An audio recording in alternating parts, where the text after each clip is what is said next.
Mark Ritson, University of Minnesota Gophers, now mini NBA. Chris Guilfoyle, Fire Island Kid, now Association of National Advertisers. Adam Sheridan, Kent, and the Chief Misfit of Ipsos. Lola Backery, University of Pennsylvania, and now representing Team Responsible Marketing. Mark Gross, the Syracuse University, co-founder and co-CCO of High Dive Advertising in Chicago. Lisa Zielinski, the Miami University of Ohio, Ipsos Creative Excellence. Dave Smith, Belmar, New Jersey. Mima Johnson, representing number 2 from the VaynerMedia, bringing you Will Schack for Raisin Brand. Fergus O'Carroll, University of Misfits, Dublin, Ireland. Lisa Sobilo, Washington University in St. Louis, Team Ipsos Creative Excellence. Heather Howard, Ipsos Creative Excellence. Laura Dranchap, University of Dayton, Ipsos Creative Excellence. Sean Dix, Chief Champion of Creativity at Ipsos. Kate Hensler, University of Dayton, Ipsos Creative Excellence. Keenan Montgomery, the University of Wyoming. Go Pokes!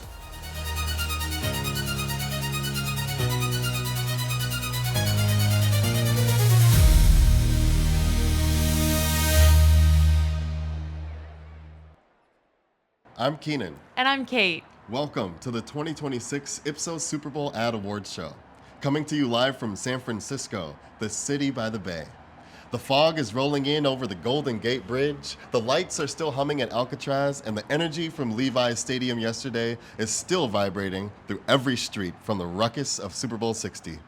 Kate and I have been here all weekend climbing these legendary hills, crushing crab legs and driving the winding bends of the PCH. All while experiencing the buzz, festivities, and brand activations in and around the big game. But being surrounded by self-driving Waymos wasn't the only reminder that we are in the capital of innovation. This city is home to tech giants that are literally shaping the culture around us and defining the future of advertising. But even in the heart of Silicon Valley, there's an appreciation for advertising's roots. We saw hometown heroes like Meta, Salesforce, Uber, OpenAI, and more showing up big last night. But were they the big game winners? Let's dive in. At Ipsos Creative Excellence, we go beyond the surface of a simple popularity contest. For 50 years, we've measured what actually matters, driving sales, building brand equity, and shifting perceptions. Because even the biggest veterans struggle. A quarter of Super Bowl ads over the last 3 years failed to make a real impact. That's why we use a mix of real-time social buzz and robust data from our validated database to find the true winners. And in a year of tightening budgets and fragmented cultural moments, it's never been more important to see who nailed the brief and who just spent $8 million on a 30-second distraction. Let's hear more from the industry experts joining us today. Look, the Super Bowl is to pop out, to be buzzy, to be talked about during sessions like this. But amazing if you could stand out for being buzzy and also for driving business growth. I hope there are spots out there that are going to be earnest rather than escaping into humor. Obviously, humor can be wonderful and effective. But I hope there's some room for earnest work, because I would love to see that. That would help us begin to understand that not every brand is keeping their head in the sand on this, but there is a recognition that this is a very unique time in society, and that there is an opportunity for a brand to really break through by doing it effectively. And I think brands have a responsibility in this moment and an opportunity, maybe even more importantly, to make their stance known and stand up for and support the people who support them every day with their purchases. I think for the most part, though, and I forget what the multiplier is, a lot of this is about getting a ticket to the show with your advertising, which is then debated, you know what I mean, in Ad Week, right, and then dissected online and shown on the news and talked about in the Wall Street Journal. It's something like, and I'm sure this data point is wrong, but it's a 400 times multiplier of the original ad. Do you know what I mean? It echoes all the way through. So as long as the ad is good, you're going to get your money. You know, you're going to get your money's worth. That's kind of a way that we look at the ads in the Super Bowl, right? So we have a standard measure of effectiveness. If this is going to be good for your brand, if you run this ad in a regular TV or online or wherever you run it, is the ad any good? But we also kind of bring in this Super Bowl worthiness metric, which is it going to generate talk value, talk in the room, It's got Yeah. that sort of extra entertainment buzz value. It's actually a repurpose of our social listening metric, which predicts virality of this is going to go viral, and it works really well. For is this going to cut through, to your point, in a room full of 15 drunk people, is this going to actually make them sort of sit up, laugh, and chat to their friends versus this is a really good emotional ad driving brand? So, obviously, we saw ads show up on TV, and as Mark mentioned, right, there's this kind of multiplier effect of all of the other press and digital that happens around an ad when you show up in the Super Bowl. So I'm curious to know, what's your kind of take on the ads that showed up in really interesting ways through all of the channels? Yeah, I think one of the biggest ones that we have to lead off with is Pepsi, right? Yeah. You know, Pepsi brought in the Coca-Cola Bears and kind of revived some of that old school banter between the two brands, and people loved it on social. You know, this was one of the ads that dropped early, and it's created quite a stir up to the Super Bowl. And even today, you know, yesterday, even Pepsi had a person in a bear costume going around downtown San Francisco, putting out posts. There was a CGI bear in the fan zone last night in the stadium.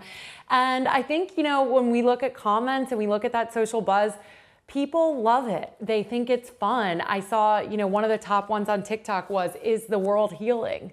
Is this a sign that we're coming back to good times? A lot of comments poking fun at how the Coke marketing team must feel over this. And, you know, we gave Pepsi the Distinctive Assets Award for this ad because it's such a creative take, right? Stealing another brand's assets in such a smart way.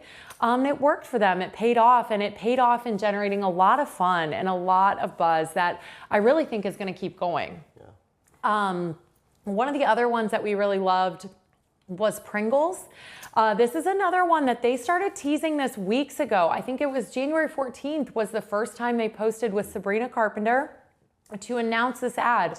So we have almost a month of buzz that they have been generating on this ad as a buildup, always triggering this launch date as Super Bowl night, and really building this into Sabrina's identity, right? So her identity as an A-list pop star, but also her identity as someone who's gone through some breakups, sings about it, and this I need a man, and folding in their own distinctive asset, right? And that chip shape into the integral part of this storyline.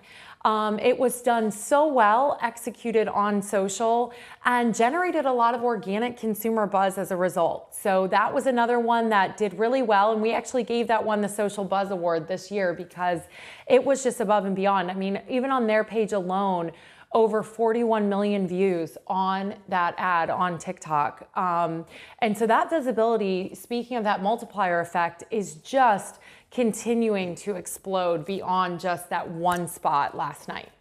I'm curious, Keenan, what did you think? I thought it was really interesting when you think about the backdrop of the Olympics happening with the Super Bowl. A brand that showed up in a really interesting way was Michelob Ultra, right? We know that they're aligned with fitness and exercise and athletes. And what we saw in that ad was the story of Kurt Russell kind of coaching again, kind of like we saw him in Miracle, right? The Team USA hockey movie. We really saw just like a story of winning championship, person overcoming something. And so I think that this is one of those types of stories that is optimized for the Super Bowl, right? It's going to cut through. It's going to be something that gets people's attention. The Eye of the Tiger song, right? It's what we're rooting for in that montage. But it also has this appeal for the Olympics and this kind of American Team USA likability, right? That we have to root for our country. And so I think this is one of those ads that we awarded, you know, the Team USA award. I think it has the legs to be able to, as Mark mentioned, kind of multiply and continue to stay alive through the life cycle of the Olympics as well. Now, I think a really interesting point is that when we look at Synthesio, which is Ipsos's social listening platform, there was some confusion and negativity around this idea of de-aging via AI. And I think that you know, while there's a lot to look at, some people are focusing on the 90s sitcom, others are really focusing on the fact that Ted Danson doesn't look as doesn't look the age that I perceive him to be now, right? Alfonso Ribeiro doesn't look the age that I perceive him to be now. And so that caused a little bit of confusion and a little bit of negative response. But in general, right, they got the buzz that you're looking for in a Super Bowl ad. And I think people will be talking about that ad for a while. And I think it's really bringing us to this cultural point with AI. And I know that's something that we're going to get into today. About that trust, right? Because I think what a lot of consumers are waking up with this morning is a question of, do I trust what I saw last night? And Duncan was one of those, right? That, I know even in our watch party that we had, we said, man, Ted Danson looks great. And when I realized that that was AI afterwards, I felt like an elder millennial who is very confused about how the tech works, and I felt a little duped. And so I think going forward, it's going to be an interesting discussion that really Duncan kicked off last night, which is, what does this mean and what's the right application of it in advertisements going forward? Yeah, and I think that that kind of lends us to another buzzworthy moment of the Super Bowl, which was the halftime show. I know that, in years past, the halftime show has been sort of this precipice of whatever cultural moment that we're a part of. And this year, I think that was on the stage. Really interesting response, really interesting kind of investment emotionally, a lot of charge, but a lot of different responses of paying attention to the halftime show, trying to figure out what it means, trying to figure out what it meant for that moment in culture. And I think that as artists are showing up for that cultural moment in the Super Bowl, brands also have to kind of show up for whatever cultural moment we're in. Yeah, I think that's a great point. And I think the buzz generated around that has been really outstanding. And I think to your point of this cultural moment, the joy that was invoked by a lot of that performance last night, we're feeling that across social today. And, I know we saw that in a lot of our ads last night. So I'm excited to dig into that one a little bit more too. Speaking of cultural moments, I have Lisa with me here today to talk about how that impacted brand strategy at the Super Bowl. Yeah. Hey, Keenan. Hey. So I think it's really an understatement to say that the American spirit is a little bit bruised right now. So we definitely saw that impact the night and how brands responded. So, there's a lot going on this past week with the stock market and ICE. We're really worried about as a country how we're seen around the globe right now. That's one of our biggest worries. And we had a lot of bad weather this week too, and that doesn't really help morale. So, I think we saw brands kind of navigate this in a couple different ways. And it was sort of a tale of two stories where we have experienced brands that have a lot of equity to draw from in the Super Bowl, and then a lot of first-timer rookie type brands that showed up this year. I think that was kind of the vibe of the Super Bowl. We had some young leaders on both of those teams kind of navigating an interesting competition. Yeah, exactly. And so, let's kind of start off the show talking about those experienced brands and how we saw them show up. Okay. So these brands really know that what people are looking for during the Super Bowl is levity, escapism. They don't really want to be reminded of these realities. And we see that year after year when we ask people what they're looking for in the Super Bowl. But this year, I think especially so, that's what audiences were wanting. And so we saw three different ways that these sort of experienced brands really tapped into that. So one was we saw brands really drawing on continuous campaigns and showing up with a similar idea to what they deliver the rest of the 364 days of the year, or something that they've delivered in the Super Bowl before. We also saw a lot of brands really tap into nostalgia. You were talking earlier about the celebrities, the callbacks. We love that. That's like a warm blanket for all of us to deal and cope with what's happening in the world. And then the third is really around humor. We saw a lot of really light and cheeky humor, not a lot of thinking involved, just feel good times, right? And I'm a huge sucker for a good joke at the Super Bowl. That's exactly what I'm watching for. But I do want to bring it back to your first point, because I think that that's a really interesting, strong point. We do have a clip here from Fergus and Sean talking about how brands show up with a continuing campaign. I'm not sure there's any value in contributing to culture if that contribution is attributed to you. You're just creating content. So for me, it's not about searching for a cultural moment. It's finding the appropriate way that you can fit into culture, and that's only useful if it adds value to your brand and whatever your marketing objective is. So that's the struggle, and that's the struggle that newer marketers have. I mean, you see, even this year, you're going to see a lot of spots from major brands. They've been doing it a similar way for years.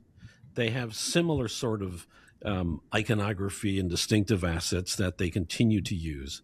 The value is how they tell a new story using those assets, not how they inject themselves into a cultural moment that might get them viral for 24 hours.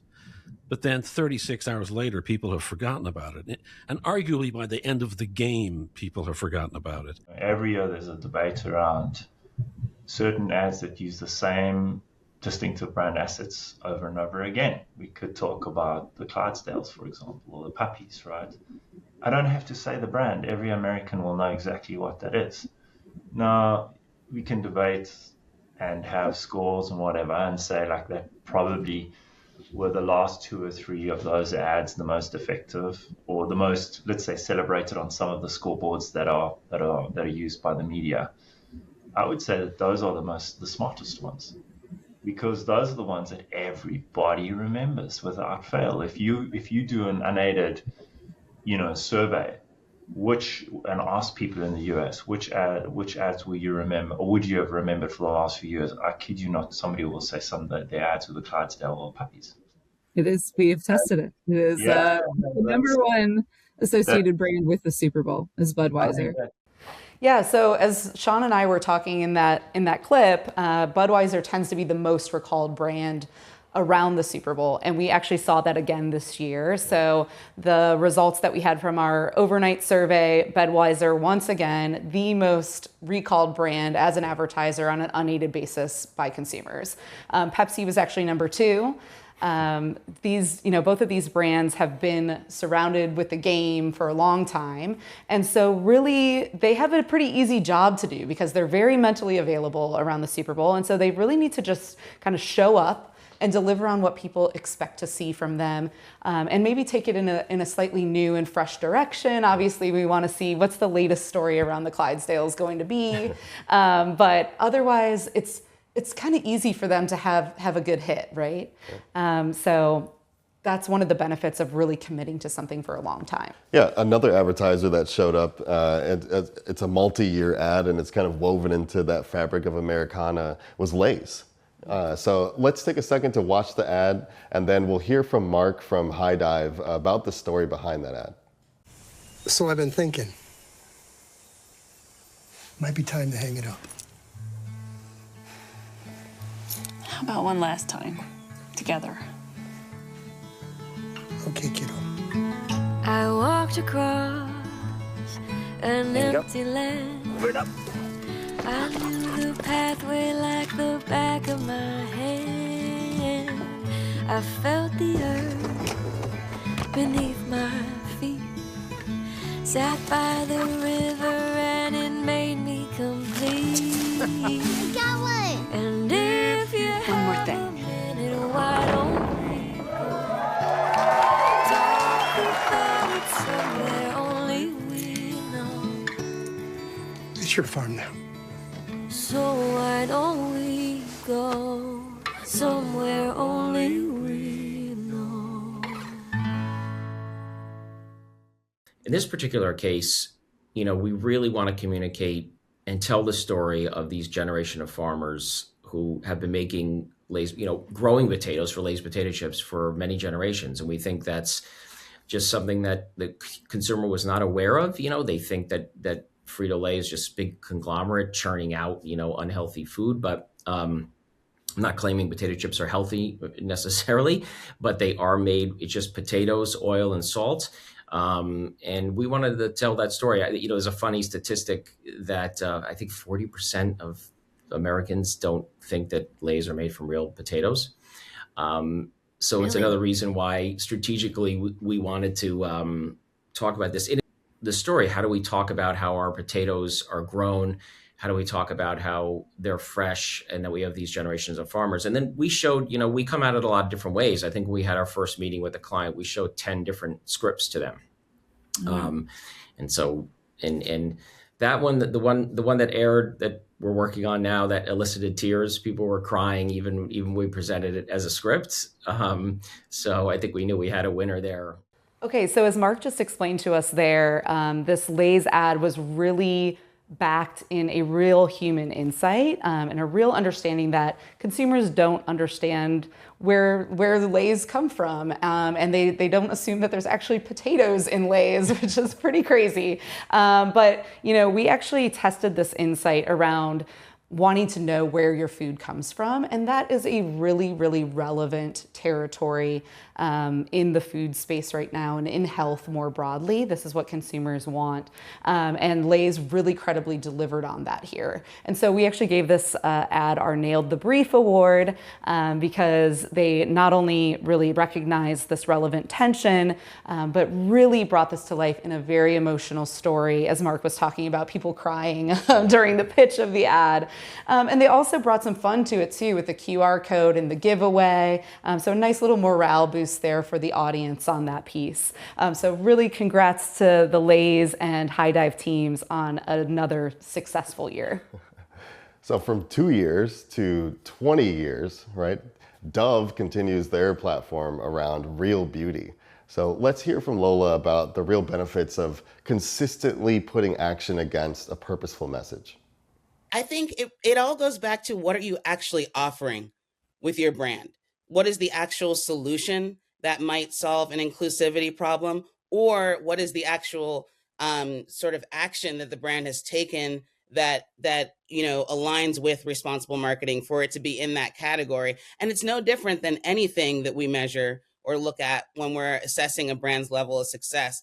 Is what you're talking about something that you can really own?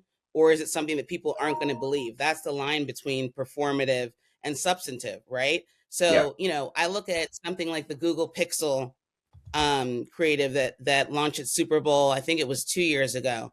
And that wasn't just sort of like bright, shiny, everybody's represented ad, but it actually talked about how the Pixel does a better job because of a specific feature in the phone at taking photos of people of different skin tones.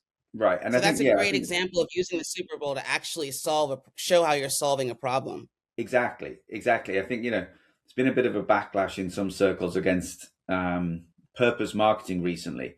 But I think in general, from my take, people push back on the performative stuff. So it's brands who are making a claim that they have a purpose, but they don't back it up with action. And I think we all agree that that's not a good thing, right? That's not what we're trying to do here. Okay, so we just heard from Lola there about the importance of backing up the talk with action, and that's really something that Dove has done a great job of doing. And the fact that they continue to show up with the Super Bowl with this message really just kind of backs that up. They're still here, they're still supporting girls and women in sports and in dealing with beauty standards as a culture. So really great to see. Well done, Dove, this year. Shifting to another tried and true playbook, celebrities. I mean, we love seeing the people that we love and adore in these ads, and a big part of it this year was 90s nostalgia. Being a 90s baby, I loved seeing all the shows that I grew up with. Friends, Cheers, Family Matters, Fresh Prince. It was really cool to kind of see those be revived in that ad, and Backstreet Boys. I mean, yeah, I heard you singing in the living room that song. Same to you, Keith. Beautiful. Beautiful voice. Loved it. Also, an ad that featured a man in his 90s. Raisin Bran brought out Will Shat. Now, it wasn't on a national broadcast. It was on streaming and major markets, but let's watch that ad and then let's hear the story behind the scenes from Vayner. Will Shat here, bringing fiber to the masses with Kellogg's Raisin Bran. Duty calls. Will Shat? Every darn day. Whoa. Will Shat in the house. It's fiber time. Is that dog a Shih Tzu? Perfect. Will Shat on the car! You're too old for this shit. Kellogg's Raisin Bran. High fiber, happy gut. It has to be funny, it has to be engaging. It has to really talk about this hard-hitting RTV. And so when we first started this endeavor, we were really thinking about like who can help us. We don't want to be just another brand that picks like a random celebrity, because we know like Super Bowl spots are fueled by celebrities. They help get you buzz, they help get you PR, all those things, good things all around. But we knew we couldn't just pick anybody because it would feel random, you know, like Raisin Bran hasn't been in the cultural zeitgeist in so long. And so as the team was discussing, I want to give a huge, huge shout out to the amazing creative team on this, Alex Mangione and Sergio Falvo, who, when we first talked about this, we were like, oh, in a world where people think that cereal's just for old people, what if we got just the oldest person we could think of to like really talk about the benefits of fiber and Raisin Bran? And so, you know, with our friend, the internet, we just started Googling. We were like, who are like the oldest working actors? And we were chatting one day, or chatting, I guess, and William Shatner came up, and we were like, William Shatner. And we all were like, how old is William Shatner? Is he what, like 70, 80? You guys, William Shatner is 94. He'll be 95 next month. This man is like going on forever. And we're like, oh my God, William Shatner, that's amazing. And Sergio was like, what if we got him to change his name? What if he wasn't William Shatner? What if he was Will Shat? And he was talking about what Raisin Bran helps you do. And like that was, really the impetus for Will Shat. Congrats, Kellogg and Vayner teams. They did such a great job here connecting the celebrity to the brand. That's not something that we see very often. A lot of times people use celebrity to really capture attention, but they miss that connection to the brand, and consumers push back on that. They want to understand why the celebrity is there and the importance of that, endorsement or that appearance in the spot. So in this ad, Will Shat, even though he's over 90 years old, as you said, he actually really landed with, a wide range of people. So we, tested this ad with people 18 to 65. Everyone loved it. Everyone loved the potty humor too. And like, you think about, this is a great example of they're delivering on this really functional message with fiber. I mean, this is probably like the most boring brief you could have possibly received, right? Like, we want to talk about fiber in the Super Bowl. And I think they just did a really good job of, bringing that to life in an engaging way with that sort of light humor we were talking about. That's just easy thinking. Yeah, a lot of potty humor. We've got potty, Liquid IV, butts, Levi, Novartis. I mean, these are the things that are in my group chat. These are the things that are in my side teams chats. These are the things that make me chuckle. So it was great to see that on the screen. Yeah, and I think, something that we hear from our clients a lot and agencies that we work with is there's always this talk about like, oh, well, you have to be functional or emotional. And really, it's not one or the other. The best ads really do both. And I think we saw that here with Raisin Bran. And one of the things that we see in our data is that it's best to actually not try to do a direct sell. It's better to tell a story, and an emotional story in some way. Let's hear from Adam Sheridan here, author of the book Misfits, about the power of storytelling in advertising. Only half of the ads in our database were identified to attempt to tell a relatable story to people, which when we look at effectiveness is a real shame, because what we see is that if you want to change behavior, if you want people to pick you up on the shelf or be more likely to as a result of your advertising, then foiling how you talk about your brand in a relatable story with a clear beginning, middle, and end with character outcomes can be twice as effective as not doing that. I'm here with Laura, and we're ready to talk about, what did we see the rookies do to shake things up? We've heard a lot about those veteran playbooks, but I want to hear a little bit more about the young players on the scene. Laura, what do you think? Yeah, healthcare is definitely one of the rookies this year, which is really surprising given how established of a category they are and one of the top advertisers out there on traditional linear. But they've really only gotten involved in the Super Bowl in the last 2 or 3 years, and we saw a lot of it this year. They've really done a great job really bringing the niche content to the mass audiences. We saw a lot of GLP-1s, we saw a lot of disease state education and preventative care, which is important for the category as they think about continuing to be on offense and some of the regulation changes that may be happening and some of the uncertainty surrounding that. One of the great ads we saw was from Novartis. So let's hear Chris G talk about it a little bit more about the portrayal of men in this particular ad.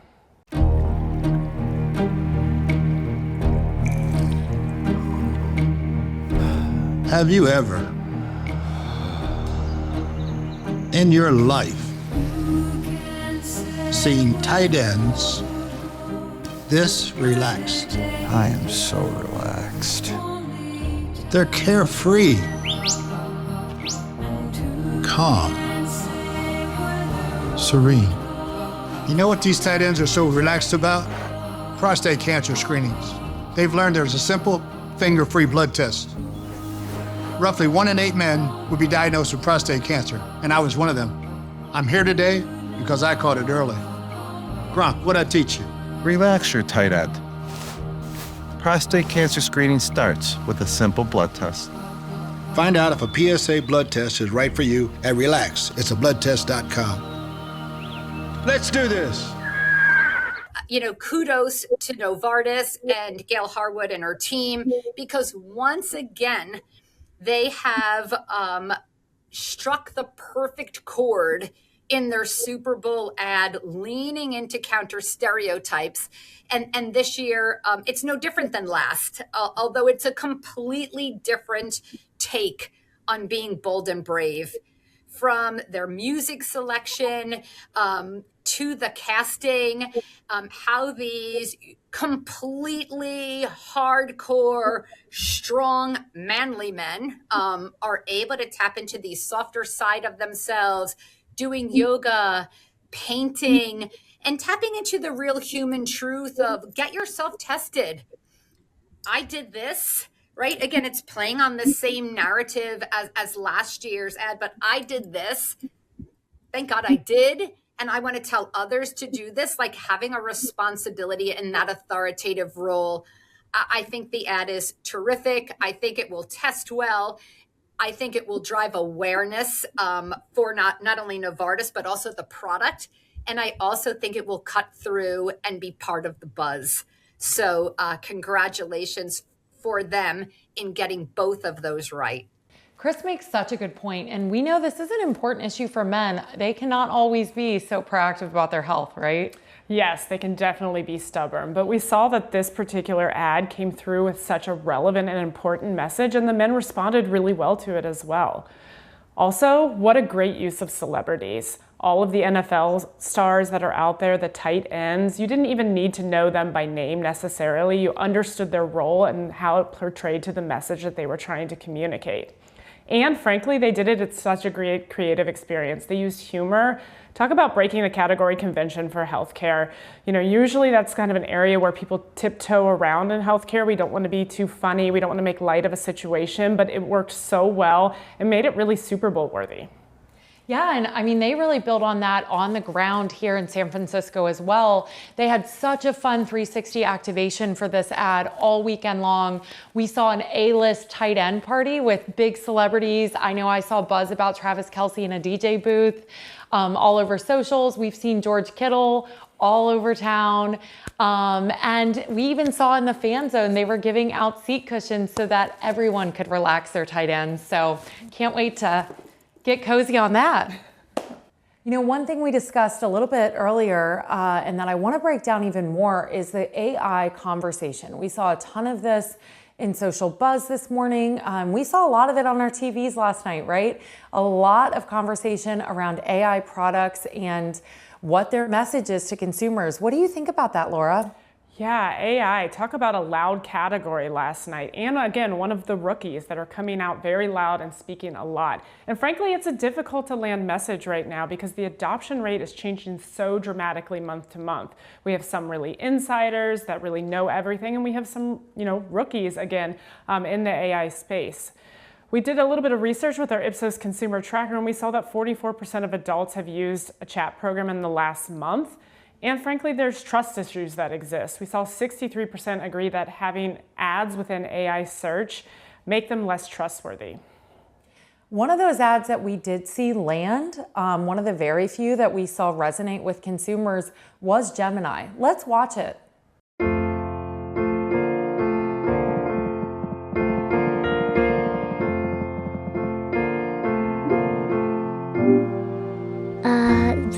That's my room? Yeah, it's next to mine. And watch. Wow. Can it be blue? Yeah. And Charlie's bed can go right there? Here? Yeah. Cool. And look, here's the yard. Oh, we could have a trampoline. Still no. Oh, Mom, what about your garden? Oh, we'll plant it together. Just like before. So it'll be like our old house? It'll be whatever we want it to be.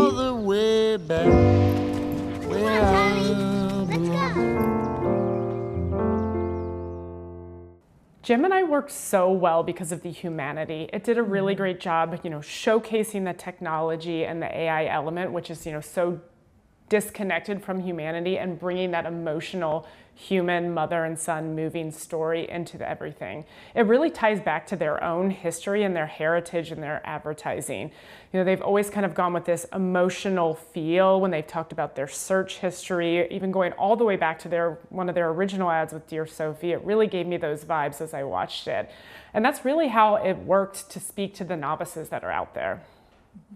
And one of those really interesting notes on that AI, right, is that as we talked about earlier, there were some trust barriers that we saw with consumers, especially with ads that weren't even for AI companies that were leveraging AI technology.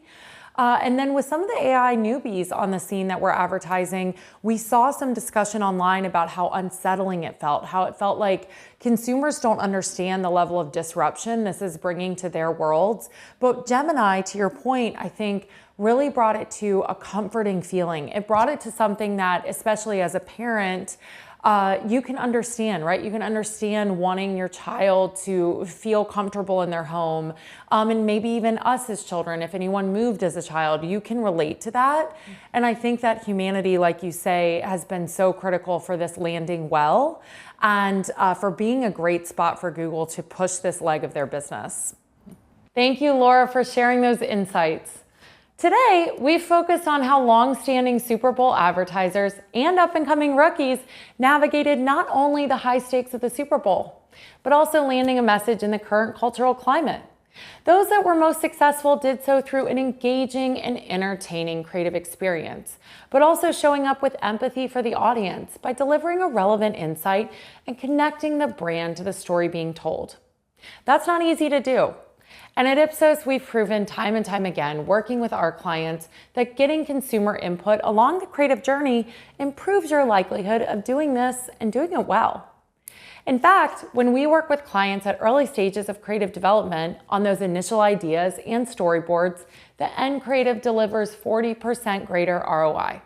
Let's hear what Mark Ritson had to say on this. There's a brilliant moment where half the marketers on Super Bowl Sunday are happy to drop $8 million plus a couple more for creative, but weren't happy spending the 25 grand to find out if it was any good and also how they could have made it better, right? Yeah. We live in a fantastically fucked up industry, I think. The financial case for what we do writes itself, and it's amazing people don't get it, right? Like, give us 1% of your media budget and we can make your ad more than 1% better.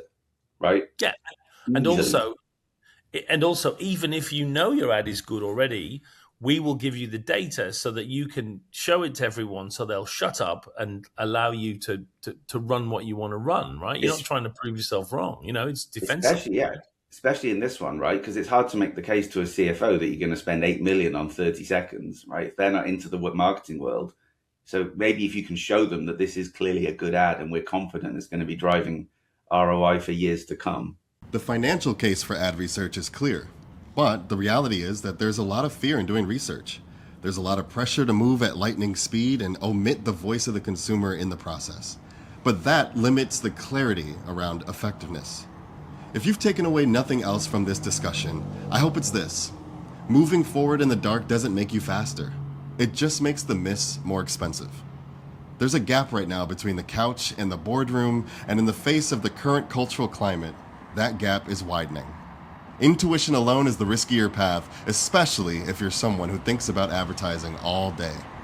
That's right. You might say that we need to come out of the fog and use research to bridge the gap. We hope you enjoyed the show and learned something new you can take forward with you. Thank you for joining us and for all your engagement in the chat. Until next time, I'm Kate. And I'm Keenan. And you can find us at Ipsos Creative Excellence.